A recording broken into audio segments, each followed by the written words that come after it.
En réalité, en construction, le porte-à-faux n'est pas un élément. C'est-à-dire, il n'y a pas un élément de structure qui s'appelle porte-à-faux. Salut les amis, bienvenue encore une fois sur notre chaîne Build Together, chaîne officielle, et sur cette nouvelle vidéo.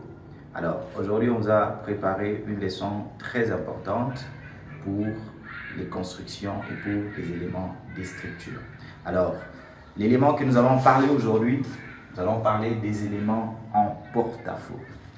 C'est peut-être un terme que vous avez déjà utilisé ou entendu parler. Alors, aujourd'hui, on va voir la définition d'un élément dit en porte-à-faux.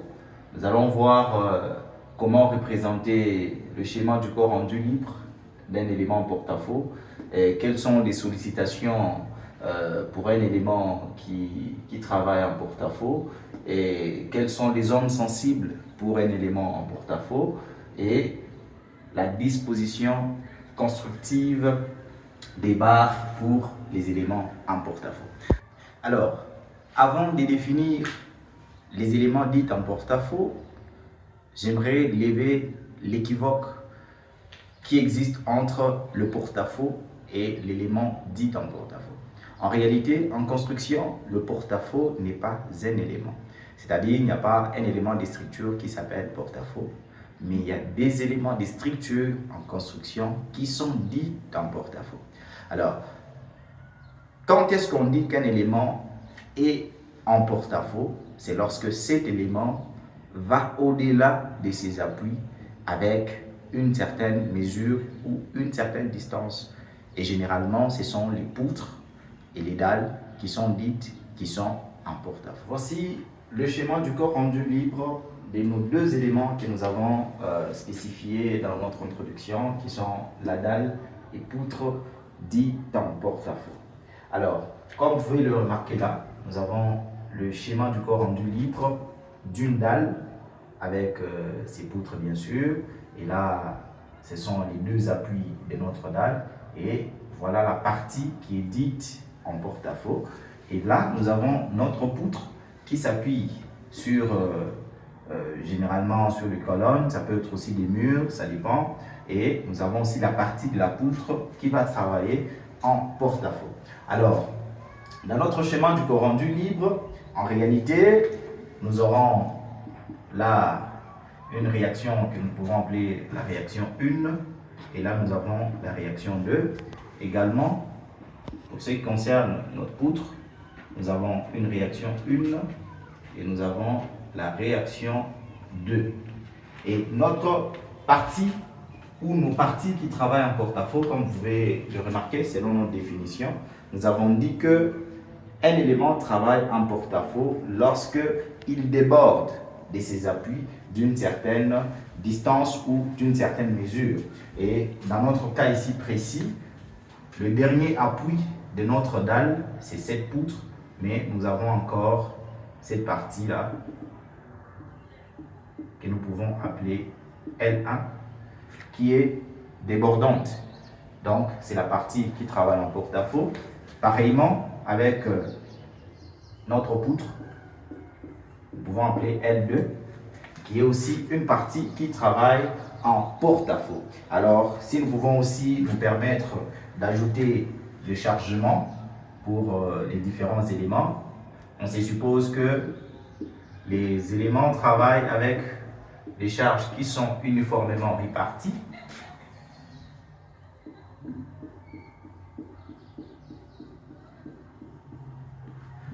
Ça travaille avec des forces qui sont uniformément réparties. Ça peut être le poids propre de la dalle ou encore de la poutre. Ça peut être des charges d'exploitation et ça dépend. Et voilà en gros le schéma du corps rendu libre de nos éléments qui travaillent en porte-à-faux. Ainsi donc, si nous avons notre schéma du corps rendu libre ou nos schémas du corps rendu libre, alors comme tout autre élément, c'est-à-dire comme les parties existant entre les appuis, les parties travaillant en porte-à-faux, ils sont soumis ou elles sont soumises également à la flexion. Parce que nous avons vu déjà dans la vidéo précédente comment est-ce que la poutre qui était bien appuyé, était sollicité et tout et tout. Pareillement, dans notre cas ici, où nous avons la poutre travaillant en porte-à-faux, ou la partie de la poutre travaillant en porte-à-faux, et la partie de la dalle travaillant également en porte-à-faux, les deux éléments ou les deux parties travaillent comme les parties entre les appuis, mais cette fois-là, c'est une flexion qui est inverse. C'est pourquoi vous allez voir que si nous pouvons représenter notre diagramme des déformations de ces éléments-là, nous allons nous retrouver avec quelque chose de pratiquement ceci. Et là, nous avons notre diagramme de mouvement fléchissant. Pour passer directement aux ondes sensibles de nos porte-à-faux, les ondes sensibles, généralement, ce sont les zones qui travaillent en dehors de l'appui, ainsi que l'appui dérive.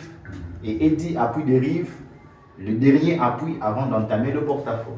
Comme dans notre cas là, nous avons ces parties-là.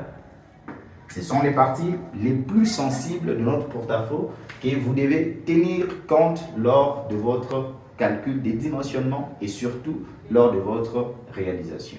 Là, nous allons passer à l'étape la plus cruciale de notre élément ou de notre étude, c'est la disposition constructive des barres qui vont constituer notre porte-à-faux. Alors, ici, nous avons vu les différents diagrammes, comment ça va évoluer. Et vous allez remarquer avec moi que, selon la vidéo précédente que nous avons fait sur le ferrage des poutres, ce sont les parties les plus tendues de la déformation qui seront le plus armées. Pourquoi? Parce que le béton se prête bien à la compression, mais pas à la traction. Alors, c'est de cette manière-là que les choses vont se présenter plus ou moins, après votre calcul des structures, bien sûr. C'est-à-dire, lorsque vous avez déjà les dimensions, les diamètres des barres que vous allez utiliser, voilà la disposition constructive que vous allez adopter. Pourquoi? Parce que vous allez remarquer que là, de l'intérieur, la dalle est armée vers le bas parce que la flexion tend à aller vers le bas. Et de l'autre côté du porte-à-faux, nous avons la tension qui va au-dessus. C'est pourquoi nous avons ajouté une deuxième natte qui va travailler pour la partie des dessus. Ce n'est pas souvent trop remarquable pour ce qui est des poutres parce que ce sont les mêmes barres qui ont quitté de l'intérieur vers l'extérieur pour ne pas se faire beaucoup de calculs. Alors, on s'est dit carrément, ce sont les mêmes barres, les mêmes diamètres qui sont sortis de l'intérieur qui vont aller aussi vers l'extérieur. Mais dans le cas de notre dalle, par exemple, le problème se pose sur la deuxième natte que vous allez ajouter. Parce qu'il y a cette partie ici qui vient de s'ajouter dans votre disposition. C'est-à-dire, nous pouvons appeler ça LO. Pendant qu'au départ, on n'avait que le L1 qui était le ressorti de notre porte-à-faux. Alors, comment déterminer le L0? Le L0, généralement, ça s'appelle les reculs de notre porte-à-faux. C'est celui-là qui lui donne la force de se tenir pour ne pas se renverser. C'est-à-dire, il prend de la force vers derrière pour ne pas se renverser. C'est-à-dire, si on peut faire de l'exercice avec notre marqueur, vous voyez que la partie qui sort en porte-à-faux, aussi longtemps qu'il n'a pas un grand recul ou s'il n'a pas de recul du tout, il va tomber. C'est-à-dire il faut lui donner un recul suffisamment correct pour qu'il ne puisse pas tomber. Alors, généralement, le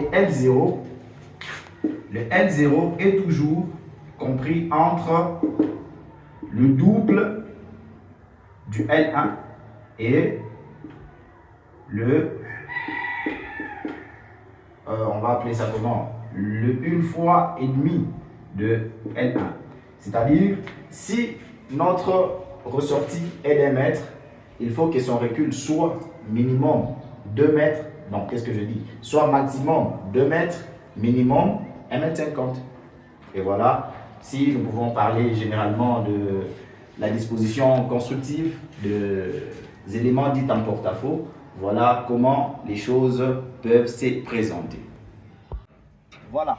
Et là, nous avons la définition illustrative de notre porte-à-faux. Comme vous pouvez le remarquer, nous avons le dernier appui qui est là, c'est la colonne, ainsi que le mur que nous avons là. Et si vous pouvez remarquer vers le dessus, il y a des poutres qui débordent un peu. Il y a également la natte ou encore la dalle qui déborde un peu. Et c'est ce ressorti-là que nous allons appeler les éléments travaillant en porte-à-faux. C'est-à-dire cette poutre, cette dalle, cette partie de la dalle et ces différentes parties de poutre travaillent en porte-à-faux. Alors, bien, comme vous pouvez le remarquer là, nous sommes en pleine réalisation de notre plancher avec les éléments qui vont travailler en porte-à-faux. Alors ici, les éléments qui vont travailler en porte-à-faux, ce sont ces parties-là de la dalle ainsi que ces parties des poutres. Si on peut prendre que ça en illustration. Alors, comme vous pouvez le remarquer, les derniers appuis sont à ce niveau-là. Et toute cette partie n'a pas d'appui, c'est-à-dire ça travaille en porte-à-faux. Alors, comme nous avons parlé de la disposition constructive des barres, vous pouvez le remarquer là. Là, à l'intérieur, la dalle, elle est pratiquement à une seule natte. Là, de l'intérieur, il est pratiquement à une seule natte. Mais lorsque nous entamons notre porte-à-faux, vous allez vous rendre compte que nous avons pratiquement deux nattes. C'est-à-dire nous avons une natte qui correspond à la natte de l'intérieur et nous avons également la deuxième natte dont les reculs va jusque là. De ce côté-là, notre porte-à-faux est d'environ 1,20 m et lorsque vous prenez son recul ici, il est de minimum 2,40 m ou 2,30 m. Ça fait pratiquement le double ou encore le 1,5 fois de notre distance des éléments travaillant en porte-à-faux. Alors un autre élément très important que nous voulons rappeler ici, ce sont les deux poutres que vous pouvez voir aux extrémités de ces barres, c'est-à-dire nous avons cette poutre là que nous appelons la poutre dérive. Cette poutre vient aussi également pour soutenir notre porte-à-faux. Cette poutre peut être noyée comme nous l'avons placé là, tout comme elle peut être avec nervure.